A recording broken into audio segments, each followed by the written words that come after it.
Game 4, Eastern Conference Finals, 24 minutes in the books, and out there at Jurassic Park. They're waiting for us. But we are inside. Might be out there for postgame, you never know. 65-55 is the halftime score. American Express halftime report. Ernie Johnson with Shaq and Kenny and Charles. And Charles, you're on a roll when you're picking your guys who you think are going to be impact players. You had Norman Powell last game. You said this was the night for Serge Ibaka, and you've been right. Well, he's played very well. He's really aggressive. He has a size advantage on pretty much everybody he plays against. The thing I like about him the most, Ernie, he's the offensive rebounding. They're keeping balls alive, dunking things, but he's been fantastic. Hey, listen, what's interesting about this first half, I don't know how much Kawhi Leonard got in the tank because the others did their job.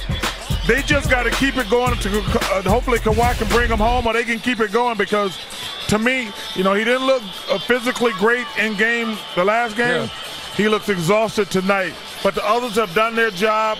We just got to see, number one, can they keep it going? Or, you know what? Shaq and I know some nights you don't have it, but you know when the game's on the line, it's coming to you. Let's get the American Express teammates before we get to you, because I know you want to talk about the supporting cast.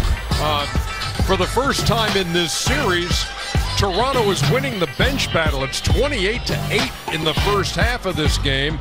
You saw Serge Ibaka, by the way, with 12 in the first half on 5 of 9 shooting.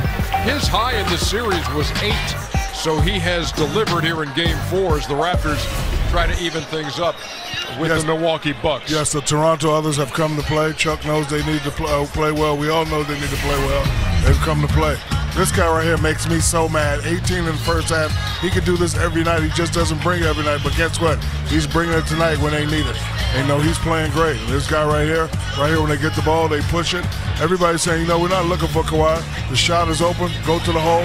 They're playing well. They're playing with confidence. And let's name some of these guys like... well, I don't know that name because I'm not Canadian.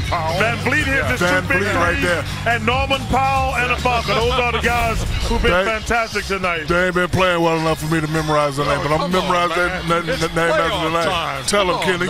Tell him, Kenny, you got to step up. The playoffs is where you make your fame, right, Kenny? No, you make your name in the regular season. I can't wait to see what you do at halftime, because your pregame was so spot on about building the wall against Giannis. Yes. So what are you looking at here at halftime? Well, we always talk about playing aggressive, and there's a method to that. What does that actually mean? How do you change your mentality? And this is it. I think if you're Danny Green, you freeze it here. This is a three-point shot. But when you have the option to take a three-pointer or a layup, this is what you call being aggressive to try to get yourself back. You attack the basket instead of taking the open three. You try for the open layup, you get the goaltending. Again, if you're Ibaka, we've seen this play already. So as it developed and you see the double team occurs, you're getting it, freeze it here. You're not worrying about the shot. You're worrying about Giannis, because I'm trying to be offensively aggressive, and he's boxing out as he's on offense. He keeps the ball alive. Not once, but twice he gets the dunk. And again, if you're Siakam, what you can have is an advantage, and you freeze it here. Let it go. One more second, and it gets back to Siakam. So he penetrates, freeze it. So now, do you take a wide open three, or do you attack Middleton? Every time you attack Middleton and you make them play defense, that's the difference in mentality.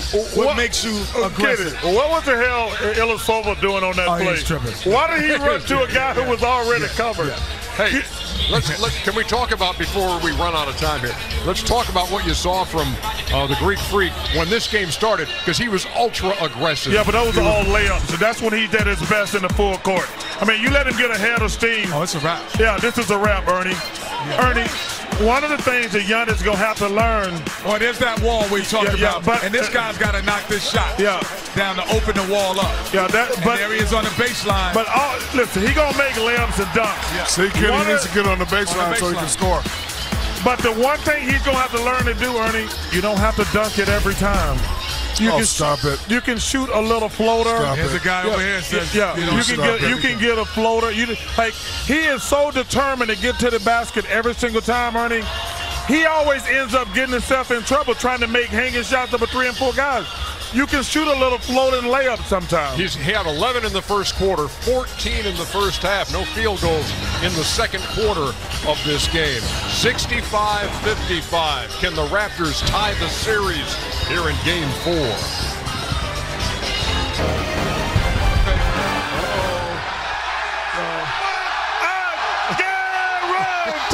The Bucks not here tonight.